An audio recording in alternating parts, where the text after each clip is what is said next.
Invasión. Los orcos entran a sangre y fuego en la columna del mundo, y amenazan con exterminar a los millares de humanos y enanos que se encuentran en su camino.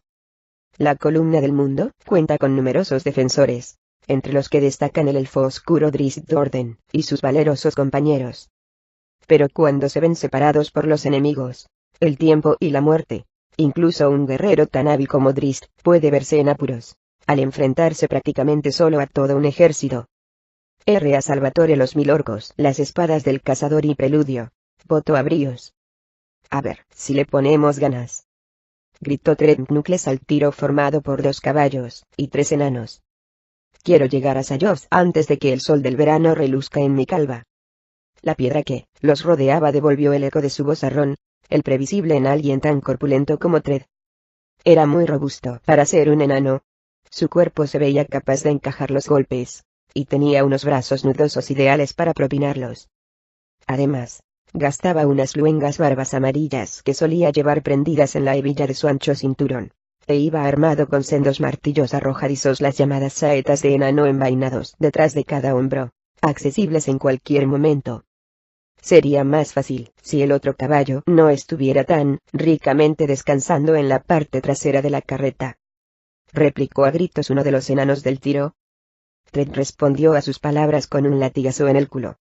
El enano se detuvo, o lo intentó, pero como la carreta seguía avanzando con el uncido al yugo, se convenció de que sería mejor continuar, moviendo sus rechonchas piernas. Esta me la pagarás, cerdo, rugió en respuesta a Tred. Los otros enanos uncidos al tiro y los 3 más que estaban sentados en el carruaje, junto al cabecilla de los enanos, se rieron de él. Tras salir de la ciudad de Lafelbar, hacía 20 días, y encaminarse al norte, bordeando la ladera oriental de las montañas de Raubing, habían avanzado a buen ritmo. Una vez que llegaron al llano, el grupo adquirió provisiones, y efectuó algunos trueques en un gran poblado de la tribu bárbara del León Negro. Conocido como el Pozo de Beoruna, este asentamiento era, junto con los de Sundabar, Luna Plateada y Caerbar, uno de los puestos comerciales más visitados por los 7000 enanos que vivían en la ciudad de Lafelbar. Lo habitual era que las caravanas de los enanos se acercaran al Pozo de Beoruna, comerciasen y regresaran al sur, a su hogar en las montañas. Pero esta partida sorprendió a los caudillos bárbaros, porque se alejó en dirección noroeste. Tred tenía el propósito de abrir al comercio la ciudad de Sayos y las poblaciones menores que seguían el curso del río Surbrin, junto al extremo occidental de la columna del mundo. Según se rumoreaba, Mithril últimamente comerciaba menos con las poblaciones situadas río arriba, y ello por causas desconocidas.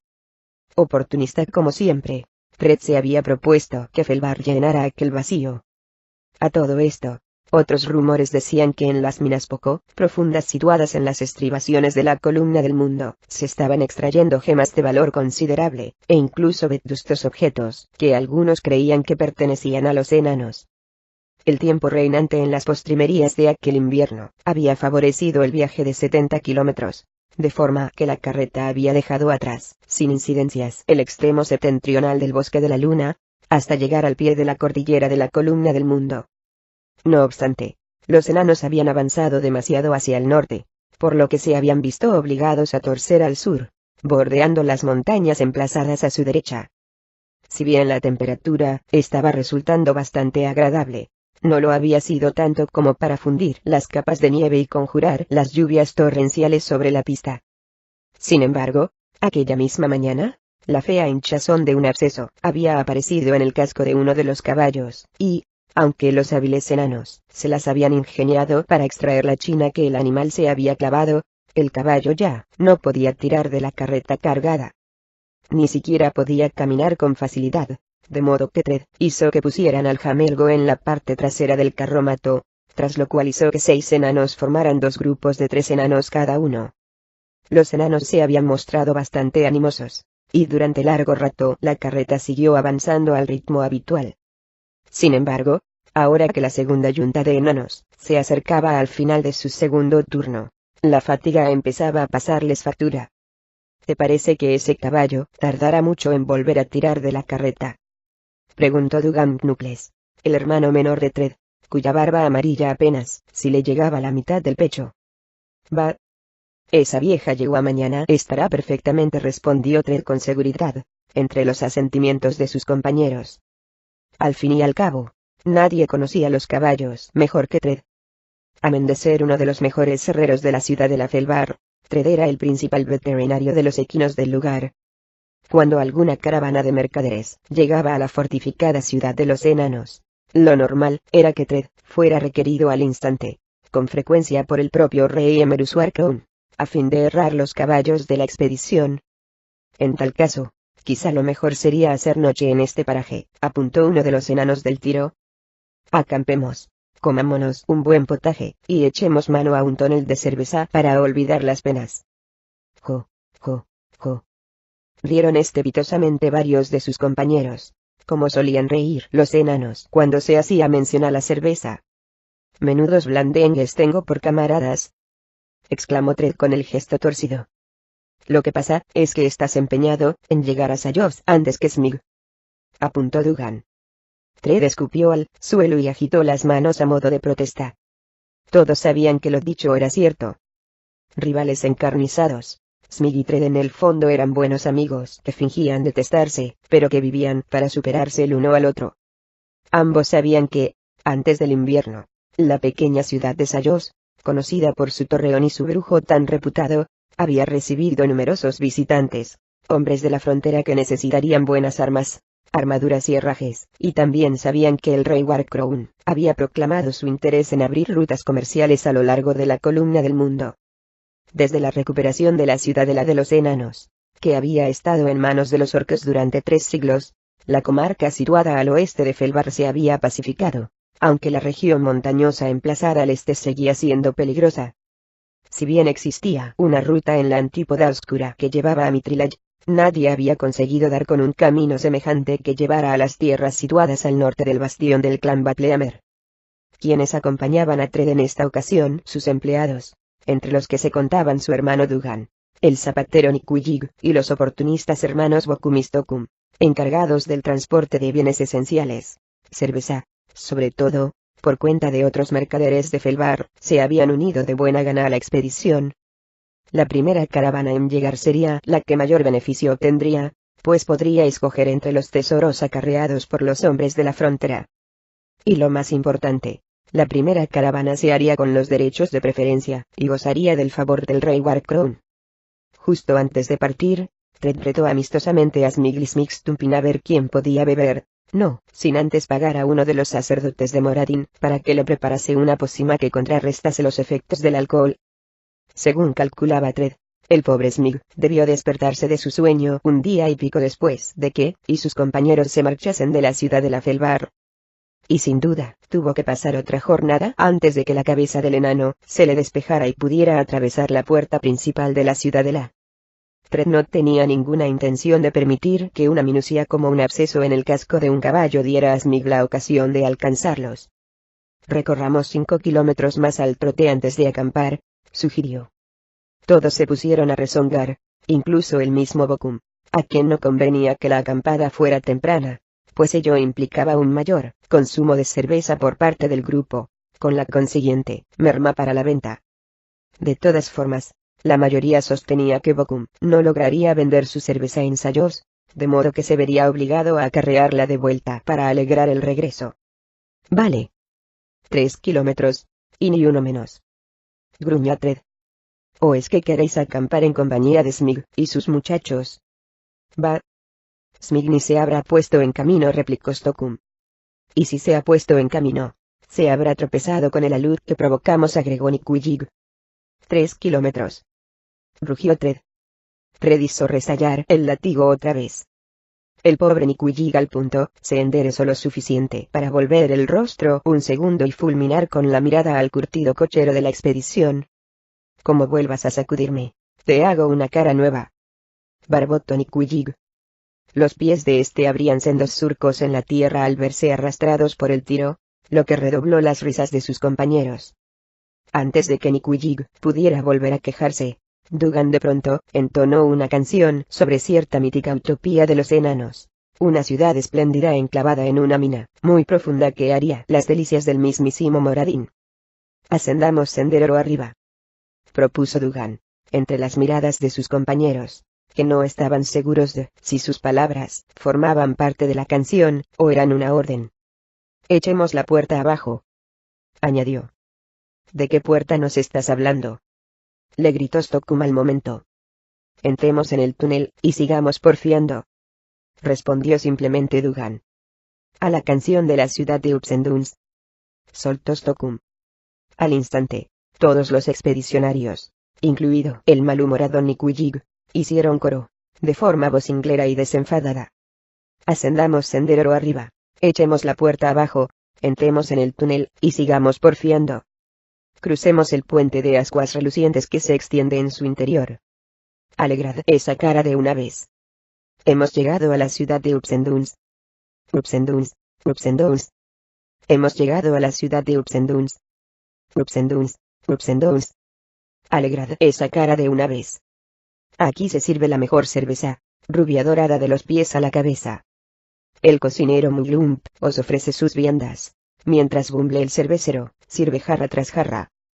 Aquí están las mejores minas, que no son de hierro ni de brita. En Upsenduns no es bobo, sino se enriquece con tanto oro. Upsenduns, Upsenduns. Hemos llegado a la ciudad de Upsenduns. Upsenduns, Upsenduns. Alegrad esa cara de una vez. La canción constaba de innumerables estrofas, y cuando los 7 enanos terminaron de desgranarlas, empezaron a improvisar otras, como siempre hacían, refiriéndose a las particulares maravillas que cada uno de ellos esperaba encontrar en la fabulosa ciudad de Upsenduns. Ahí estaba la gracia de aquella canción, una tonada que, además, ofrecía al enano avisado la sutil oportunidad de detectar posibles amigos o enemigos. A la vez, la canción era una óptima distracción, en especial para los enanos que tiraban penosamente de la carreta. El carromato avanzó a buena marcha durante aquellos minutos, traqueteando sobre la pista pedregosa en su camino hacia el sur, con las montañas alzándose a su derecha. Sentado en el pescante, Fred decía los nombres de sus compañeros por turno, instándolos a agregar una nueva estrofa a la canción. Uno tras otro, los enanos respondieron a sus exhortaciones, hasta que le llegó el turno a Dugan, su hermano pequeño. Sus 5 compañeros seguían tarareando el estribillo, aportando el necesario fondo musical, pero Dugan no abría boca.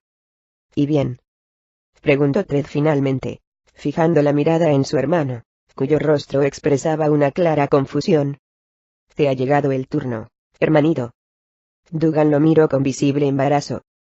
Tras un largo instante, por fin dijo con calma: «Me temo que estoy herido». Fred apartó la vista del azorado rostro de su hermano. Tras echar la cabeza hacia atrás, lo miró con mayor atención. Entonces vio la jabalina clavada en el costado de Dugan. Fred soltó un grito estremecido. Los enanos dejaron de cantar al momento. Sus 2 compañeros de pescante posaron la mirada en Dugan, que empezaba a desplomarse. Quienes tiraban de la carreta redujeron su marcha, sin llegar a detenerse por completo, hasta que un pedrusco voló silbando sobre sus cabezas e impactó en el hombro de Nikujig, que al instante perdió el conocimiento. Aterrorizados, los caballos se desbocaron. El caballo herido, y el pobre Stockholm cayeron al pedregoso suelo. Fred aferró las riendas, pugnando por refrenar los animales, pues sus desventurados compañeros del tiro estaban siendo arrastrados, sobre todo el pobre Nikujig, quien parecía haberse desmayado. Un segundo pedrusco aterrizó justo detrás del bamboleante carromato.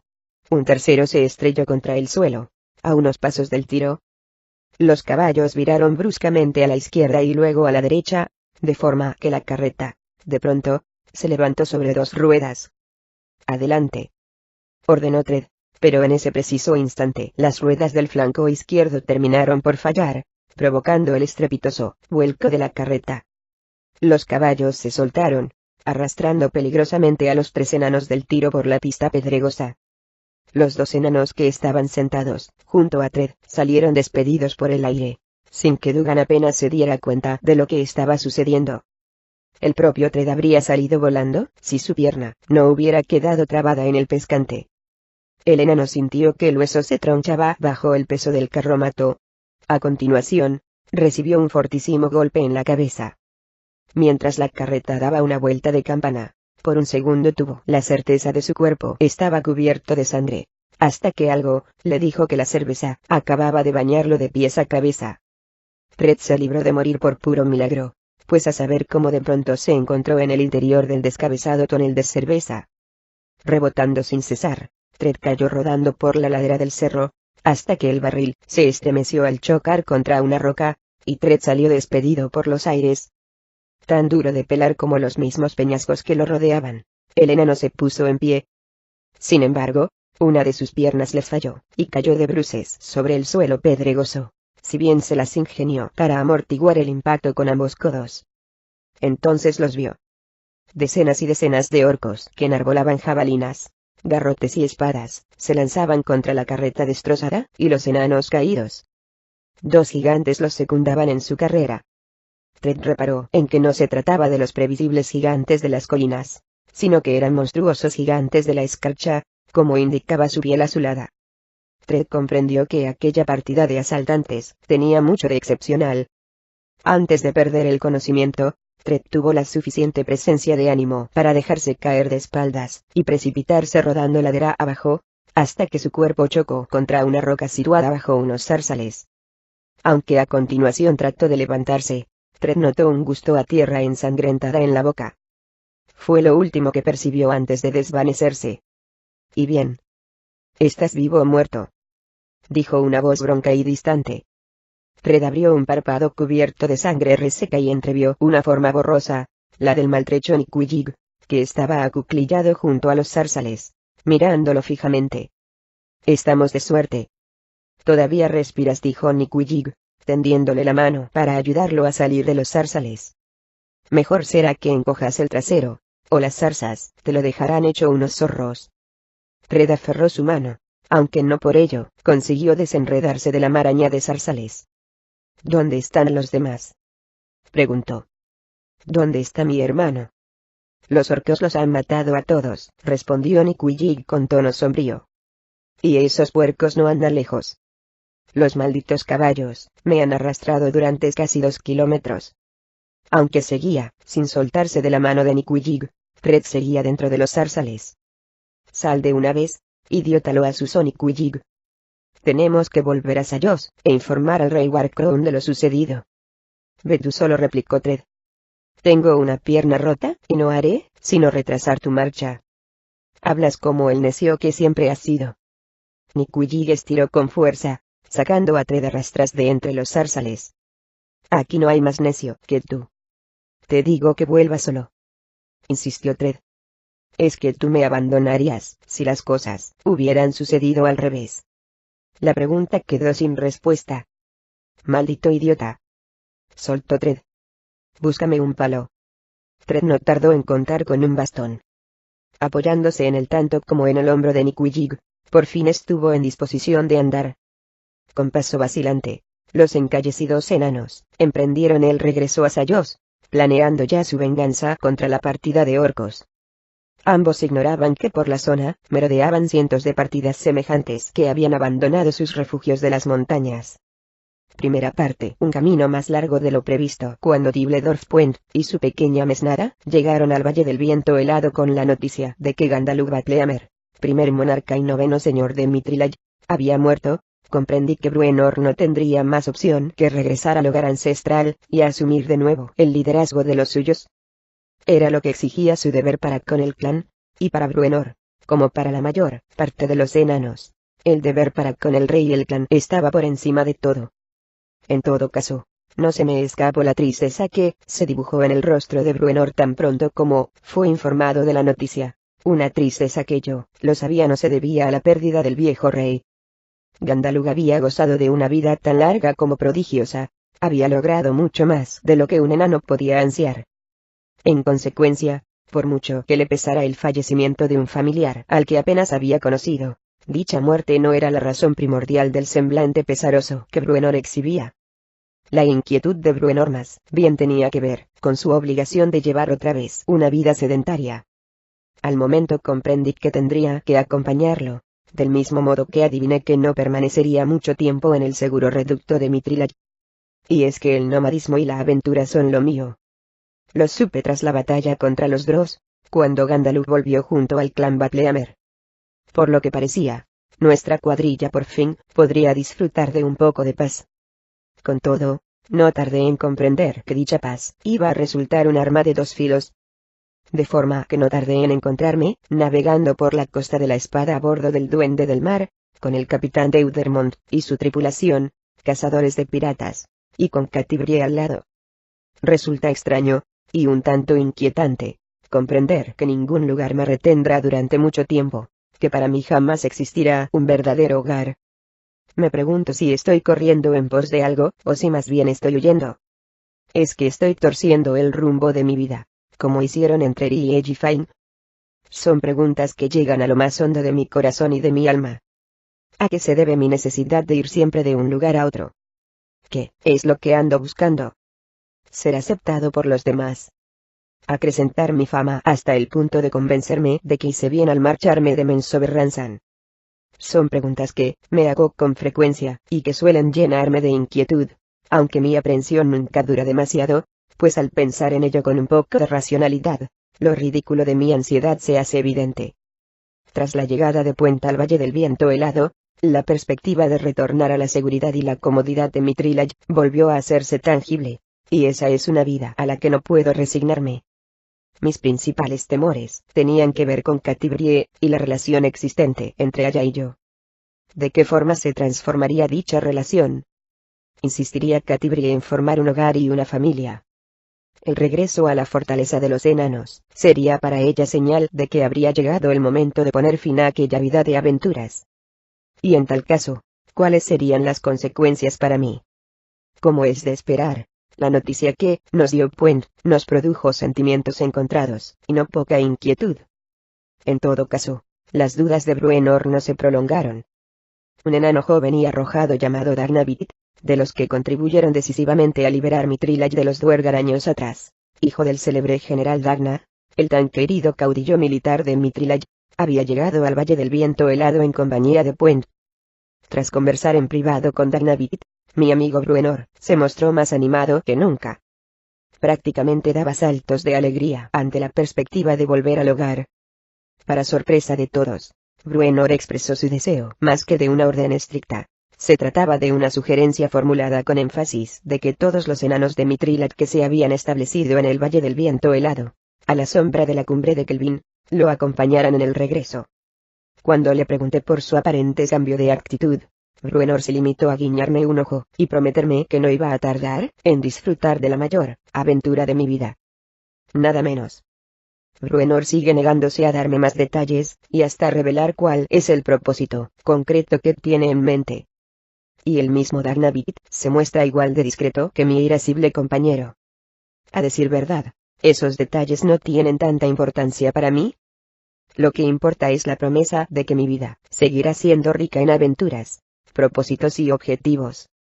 Como yo lo veo, ahí radica el secreto de la vida. La vida consiste en apuntar cada vez más alto, en luchar en todo momento por ser una mejor persona, en pugnar porque el mundo sea un mejor lugar, en enriquecer la propia existencia o la de quienes uno estima. Tal es el secreto del más esquivo de los propósitos. Tener una vida plena. En el caso de algunos, tal plenitud se alcanza mediante el orden y la seguridad, quizá creando un hogar. Para otros, entre los que se incluyen numerosos enanos, lo que cuenta es la acumulación de riquezas o la elaboración de algún objeto precioso e incomparable. En mi caso, lo principal es echar mano a mis cimitarras. Por esta razón, volvía a sentir mis pies ligeros cuando partimos del Valle del Viento Helado en una nutrida caravana formada por cientos de enanos, un mediano cascarrabias, pero para nada desconsolado, una mujer de espíritu aventurero, un robusto guerrero bárbaro con su mujer y su hijo, y yo mismo, un elfo oscuro que intenta disfrutar de sus correrías y que tiene una pantera por amiga. Que nieve a más no poder, que caigan las lluvias y que el viento hinche mi capa. Nada de eso me inquieta cuando por fin me pongo en camino. DRIZZT de Orden 1. La Alianza. El monarca llevaba una magnífica coraza reforzada que parecía una extensión de su propia piel, curtida en 1000 batallas. Ni una sola de las entretejidas piezas de metal era plana o carecía de adorno. Todas exhibían intrincados dibujos y grabados.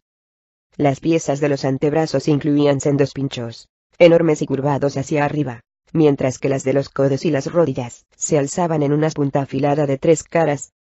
Aquella coraza podía emplearse como arma ofensiva. Si bien el rey Obould mucha flecha, prefería valerse del espadón que siempre llevaba a la espalda, un hierro espléndido que podía estallar en llamas a su voluntad. Sí, aquel orco fuerte y astuto amaba el fuego, como amaba la forma en que éste devoraba indiscriminadamente todo cuanto se cruzaba en su camino. El monarca era un arma ambulante. Fornido y robusto, uno se lo hubiera pensado 2 veces antes de asestarle un puñetazo, pues era seguro que el atacante tendría todas las de perder. Eran incontables los rivales que habían sido liquidados por Obould al encontrarse en dicha situación, incapaces de vencer a aquel soberano de los orcos. A pesar de tan formidables recursos, la mente de Obould constituía su arma más preciada en la lucha. El monarca sabía cómo organizar sus fuerzas en el campo de batalla, y, lo que era más importante, sabía cómo aportar aliento e inspiración a quienes combatían a sus órdenes.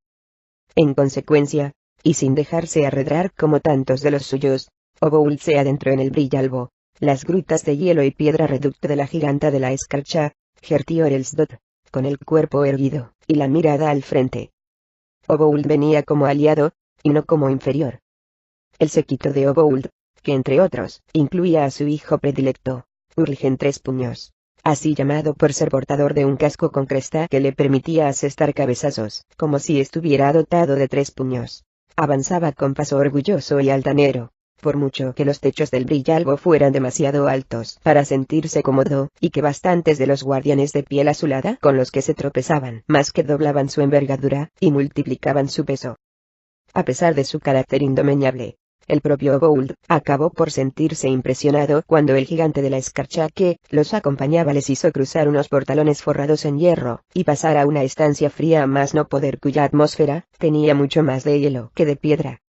Junto al muro situado a la derecha de los grandes portalones, frente a un trono elaborado con piedra negra y telas azules y recubierto de hielo azulado se encontraba la giganta, la previsible heredera de Jarl, la cabecilla de las tribus de los gigantes de la escarcha que poblaban la columna del mundo. Gerti era hermosa, sin importar la raza del observador. De más de 3 metros de altura, su cuerpo de piel azulada era tan musculoso como curvilíneo. Sus ojos, de un azul más oscuro, eran tan penetrantes que parecían capaces de cortar el hielo, mientras que sus largos dedos parecían tan delicados como capaces de triturar la piedra. Gerti llevaba el pelo rubio muy largo, tan largo como alto era el mismo Obould. Su capa, confeccionada con una piel de lobo plateado, estaba sujeta por una anilla con gemas incrustadas tan grande como para ser empleada como cinturón por un elfo, y un collar de grandes colmillos afilados ornaba su cuello. La soberana lucía un vestido de cuero marrón envejecido que cubría su orondo busto.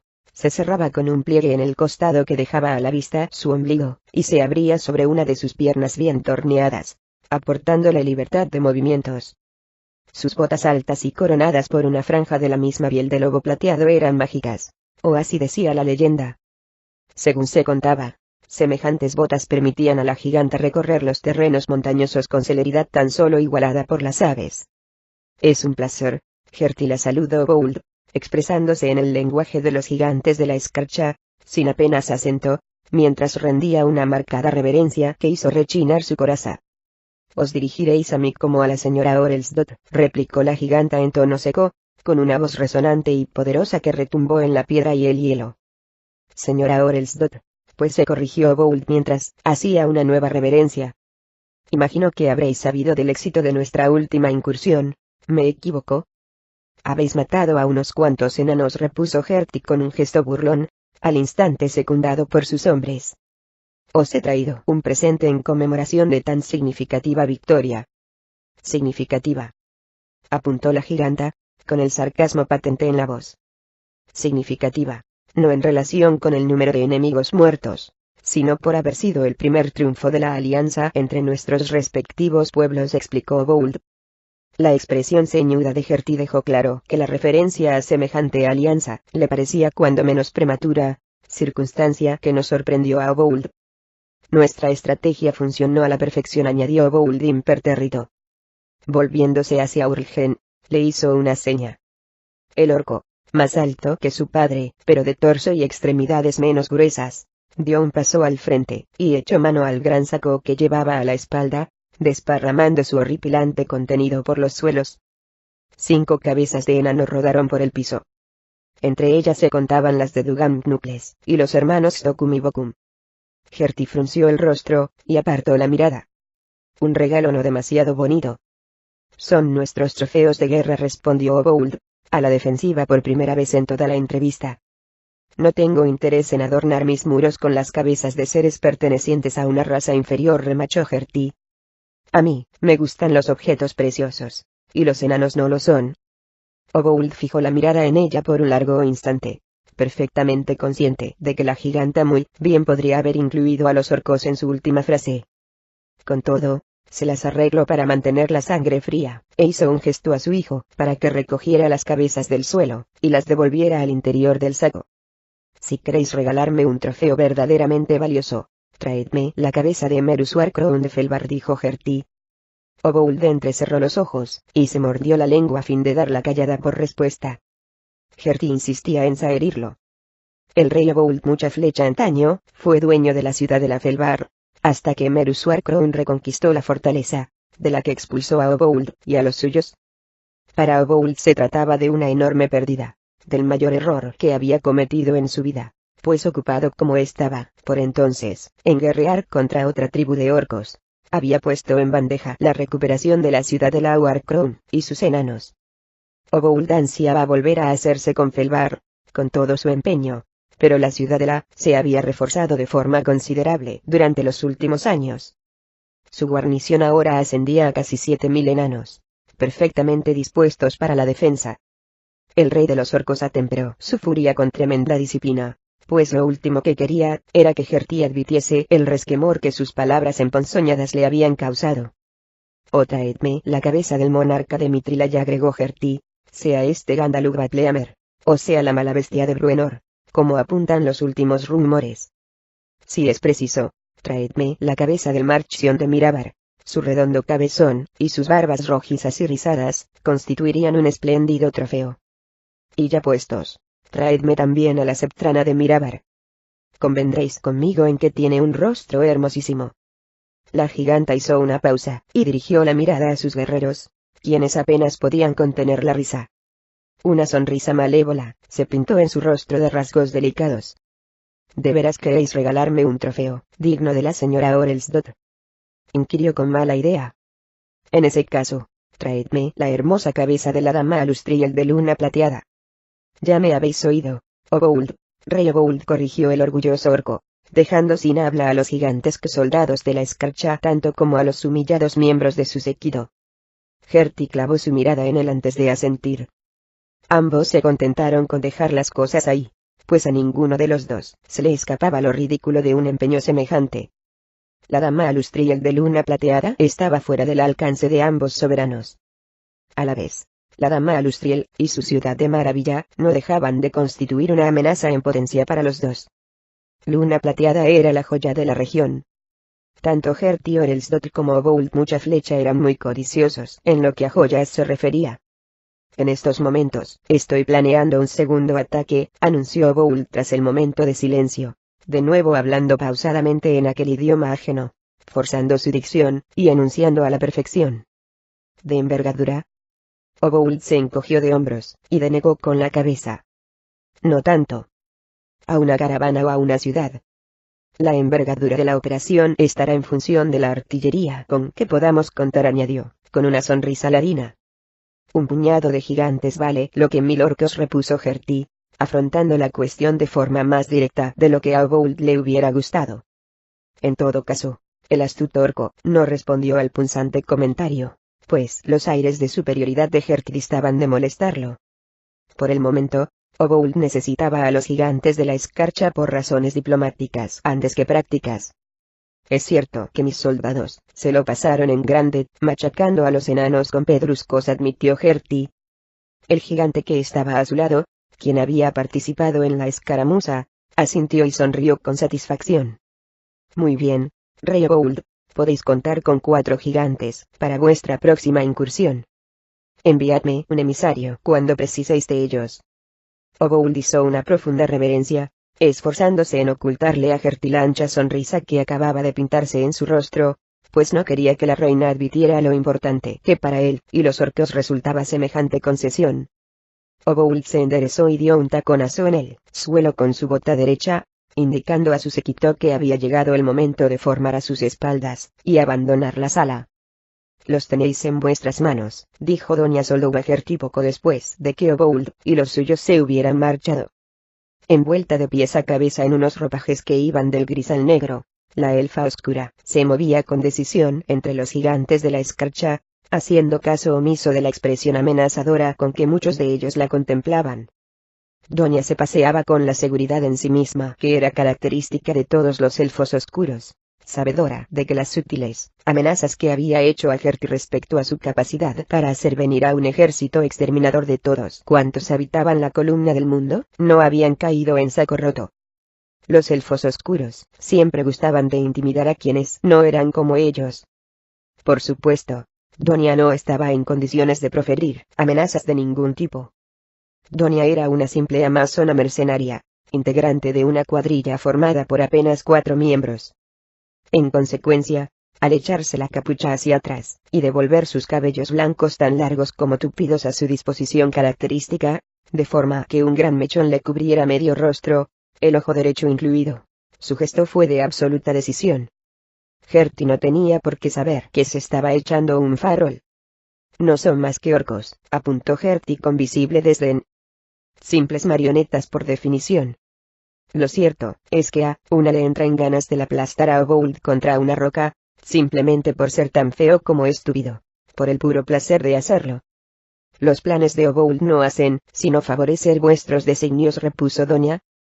«Sus fuerzas son numerosas, lo bastante para sembrar el caos entre las comunidades de enanos y humanos de la región, si bien no lo suficiente para plantar cara a las legiones de las ciudades principales, como las de Luna Plateada. Obould está empeñado en hacerse con Felvar, y rebautizarla como la ciudadela de mucha flecha. ¿Os parece que podrá conquistar tan próspero enclave, sin incurrir en las iras de la dama Alustriel? «¿Es que Luna Plateada?», intervino la última vez en que las gentes de Obould saquearon Felvar. Doña soltó una risita sarcástica. «La dama Alustriel y los suyos ya tienen suficientes problemas dentro de sus fronteras. Más tarde o más temprano, Felvar se verá aislada. Cuando eso ocurra, es posible que Mithril o incluso la ciudad de Ladvar se decidan a enviar refuerzos, pero tales refuerzos no serán de mucha ayuda si sembramos el caos en los pantanos de los Trolls y las montañas vecinas. No es mi intención combatir a los enanos en sus diminutos túneles», indicó la giganta de la escarcha. «Para eso están Obould y sus guerreros, que se cuentan por millares. Los enanos acabarán por masacrarlos». Doña sonrió y se encogió de hombros, como si aquella cuestión careciera de importancia. Gertie se dispuso a decir algo, pero finalmente se limitó a asentir. Doña reprimió una sonrisa y se dijo que las cosas estaban saliendo a la perfección. Doña y sus camaradas se habían encontrado con una situación que les venía al pelo. Era sabido que el viejo Grayand, Harlor el de los gigantes de la escarcha, estaba a punto de morir y que su hija estaba ansiosa de asumir su poder. Gertie estaba poseída por un orgullo desmedido en relación con su propia capacidad y la de su etnia. La soberana creía a pies juntillas que los gigantes de la escarcha eran la raza superior de Faerun, una raza naturalmente llamada a dominar a las otras. Su soberbia y su racismo sobrepasaban a los que Doña había visto en las matronas de Chetnazad, su ciudad natal. Lo que convertía a Gertie invulnerable en extremo. «¿Cómo se encuentra el Grayand?», preguntó Doña, decidida a seguir alimentando en todo momento las ambiciones de Gertie. «Está imposibilitado de hablar, y no le queda ni rastro de sentido común. Si aún sigue reinando, es de modo puramente formal. Pero vos estáis presta a asumir el mando», incidió Doña, sabedora de que eso era lo que Gertie quería oír. «Dama Gertie Orelsdot, estoy convencida de que sabréis llevar a vuestras tribus a la gloria más absoluta. Hay de quien ose oponerse a vuestros designios». Sin decir palabra, Gertie se sentó en su trono esculpido. Su expresión revelaba su desmedido orgullo. Doña seguía reprimiendo una sonrisa. «Odio a esos malditos gigantes tanto como a esos enanos asquerosos», proclamó Urgen una vez que el séquito de Obould estuvo lejos de las cavernas de Gertie, Nada me gustaría más que soltarle un escupitajo a esa Gertie. Si pudiera alcanzar su rostro, claro está. ¿A qué vienen tantas bravatas?, regañó Bould. Tú mismo admitías que los pedruscos de los gigantes nos fueron de gran ayuda. ¿O es que preferirías asaltar los torreones de los enanos, sin el concurso de semejante artillería? Ahora que lo dices, hay algo que no termino de entender. ¿Por qué estamos guerreando contra esos malditos enanos?, preguntó uno de los integrantes del grupo. Obould se volvió en el acto y estampó un puñetazo en el rostro del preguntón, lo que puso fin al diálogo. Confío en que esos gigantes no sean de ayuda, terció Urgen. Aliados a ellos acaso consigamos echar abajo todos los edificios de Mirabar. Dos de sus acompañantes mostraron entusiasmo ante dicha perspectiva.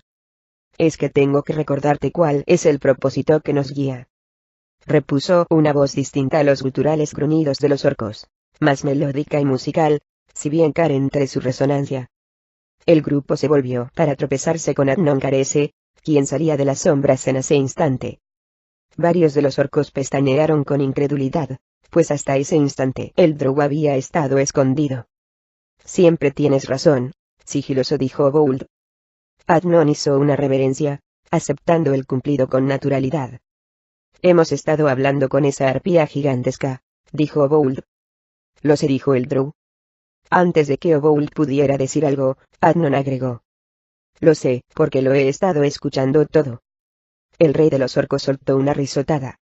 Conociéndote, era de esperar.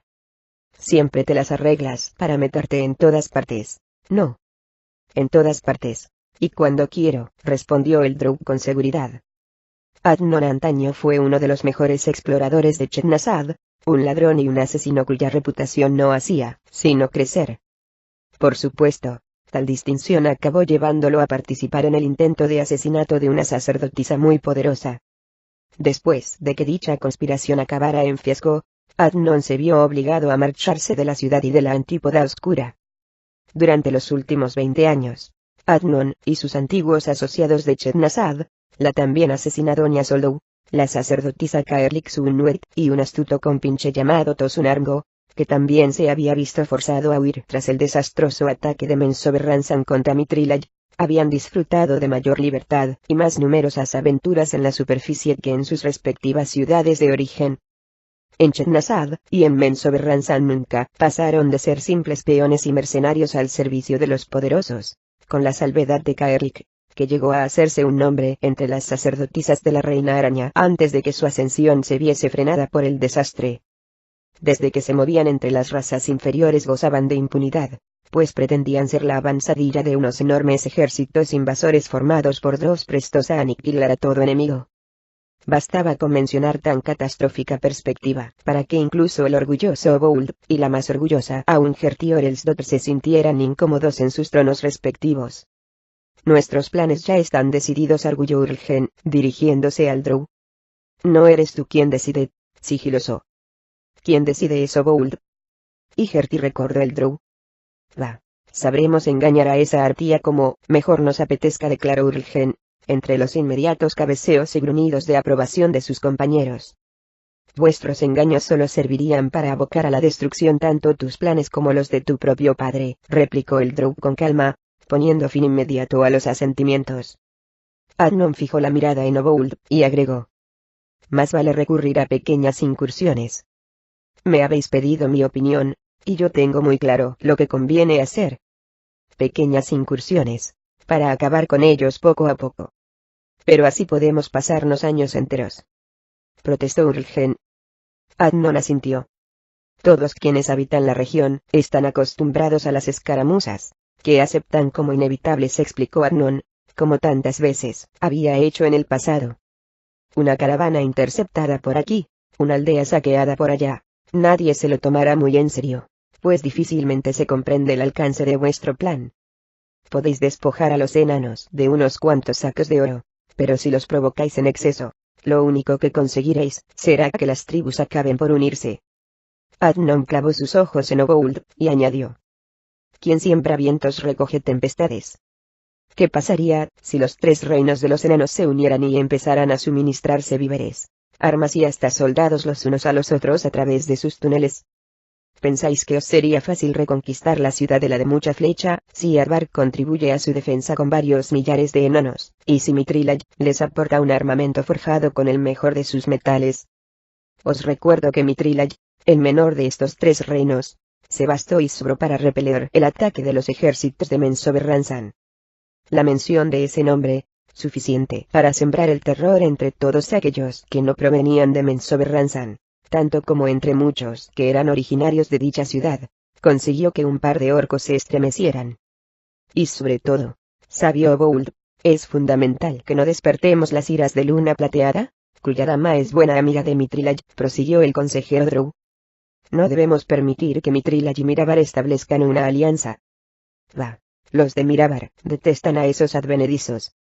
Muy cierto, pero a los enanos advenedizos solo los detestan por imperativo económico, explicó Adnon.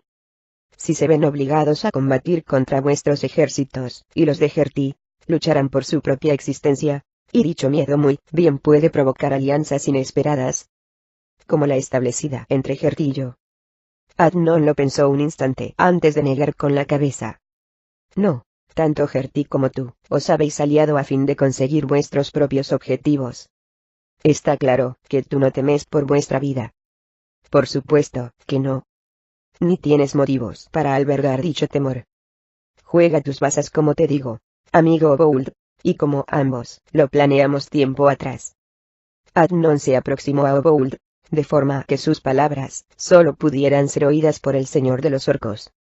Demuestra por qué estás por encima de todos los de tu raza, que eres el único capaz de formar una alianza lo bastante poderosa para recobrar esa ciudad de la que es tuya por derecho. Obould se irguió, y asintió con la cabeza. A continuación se volvió hacia los suyos, y les recitó la letanía que Adnon llevaba meses y meses repitiéndole. Paciencia.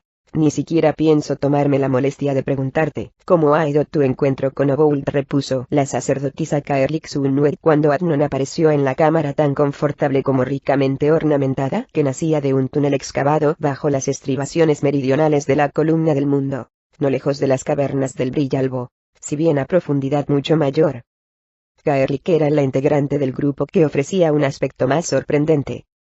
Corpulenta, lo que era muy raro entre los elfos oscuros. Caerlich había perdido el ojo derecho en combate cuando todavía era una joven sacerdotisa, casi un siglo atrás. En vez de optar por que la órbita perdida fuese mágicamente restaurada, la testaruda Caerlich había hecho que la reemplazaran por el ojo negro y pródigo en cámaras extirpado del cuerpo de una araña gigante. Según decía, aquel ojo era muy funcional, y le permitía ver más que los demás. Con todo, sus tres amigos no se dejaban engañar. Por puro afán de gastar una broma, Adnon y Donia muchas veces se habían acercado en silencio al flanco derecho de Caerlich sin que los viera. En todo caso, y durante muchas semanas, los dos mercenarios le siguieron el juego a Caerlich en presencia de su nuevo compañero.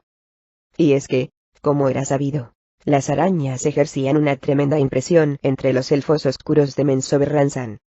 Como era de esperar, Tosunargo se mostró admirado durante largo tiempo, hasta que Adnon por fin le reveló lo que sucedía en realidad, y ello después de que los tres compañeros hubieran decidido que podían confiar plenamente en Tosun. Adnon se encogió de hombros en respuesta a las palabras de Caerlich, contentándose con decir a sus tres compañeros que las cosas habían marchado del modo que cabía esperar al tratar con un orco.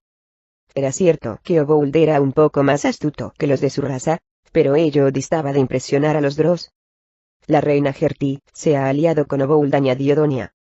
Herti se crea llamada a dominar la columna del mundo, y está dispuesta a participar en cuanto pueda ayudarla a tal fin. Quizá no ande descaminada, terció Tosun. Herti Orelsdo es lista, y sin duda, considera que puede sacar partido del caos que provocarán los ejércitos de Obould, y los troyes de los páramos. Lo que está claro es que, suceda lo que suceda, nos beneficiaremos de forma material, y disfrutaremos de numerosos placeres, dijo Donia, cuya sonrisa malévola fue secundada por sus tres compañeros. No puedo creer que hubiera un tiempo en que todavía pensara en volver a Menzoberranzan, apostilló Tosunargo, entre las risas de los demás. Donia y Adnon se miraron fijamente cuando las risas cesaron.